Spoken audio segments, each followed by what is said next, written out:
Assalamualaikum warahmatullahi wabarakatuh.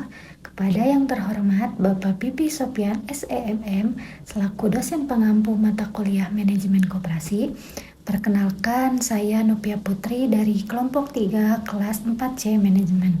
Di sini saya akan memaparkan materi mengenai pemasaran internal koperasi, di mana ada 7 pokok bahasan yang akan saya bahas.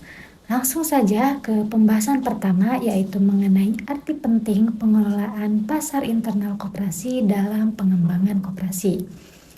Pasar internal koperasi menggambarkan transaksi bisnis antara koperasi dengan para anggotanya. Perilaku perusahaan koperasi dalam berbisnis di pasar internal harus berorientasi pada servis. Orientasi servis atau pelayanan ini dimaksud yaitu memberikan kemudahan kepada para anggota agar mampu meningkatkan usaha individunya.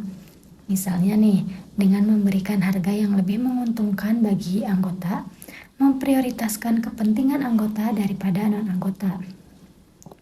Yang kedua, tugas perusahaan koperasi di pasar internal. Tugas koperasi di pasar internal yaitu memberikan pelayanan terbaik kepada anggotanya, sehingga anggota mendapatkan manfaat atas hubungan bisnisnya dengan koperasi. Pelayanan ini juga bisa berupa pemberian harga pelayanan bagi anggota maupun melalui aktivitas-aktivitas yang memudahkan anggota dalam mengembangkan usahanya. Lalu yang ketiga, cara-cara peningkatan daya saing koperasi di pasar internal. Nah, ada beberapa cara, diantaranya yaitu pergeseran paradigma orientasi ekonomi dari ekonomi pertanian menuju industri, bergeser lagi pada ekonomi informasi, dan saat ini terus bergeser ke arah ekonomi kreatif. Yang kedua, kreativitas dan inovasi. Ini merupakan kunci utama dari tren ekonomi kreatif di era berbasis teknologi informasi.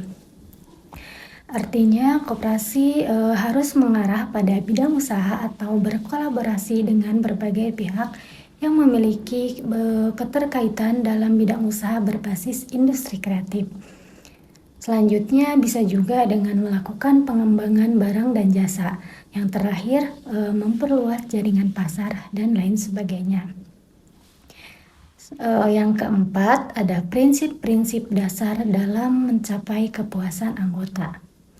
Yang pertama, keanggotaan bersikap sukarela dan terbuka.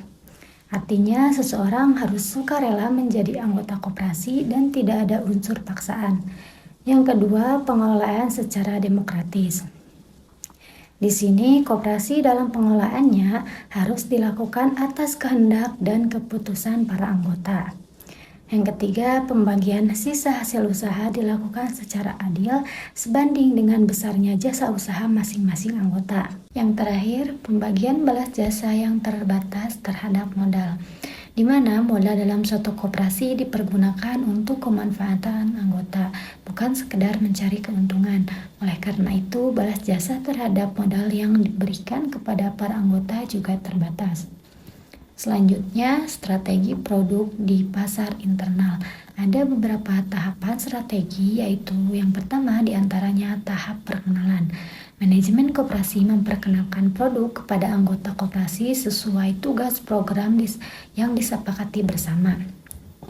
Kedua, tahap pertumbuhan dan penerimaan.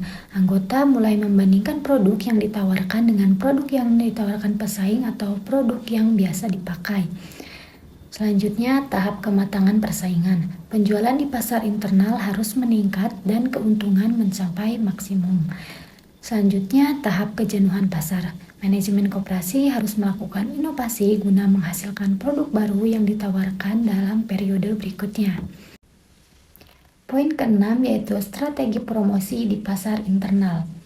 Beberapa strategi diantaranya yaitu yang pertama, promosi atau promotion. Promosi ini dilakukan baik melalui periklanan maupun penjualan secara pribadi.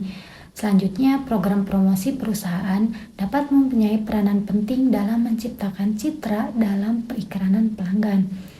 Publisitas adalah segala bentuk berita komersial yang diliput oleh media yang mendorong penjualan tetapi tidak perlu dibayar oleh perusahaan koperasi.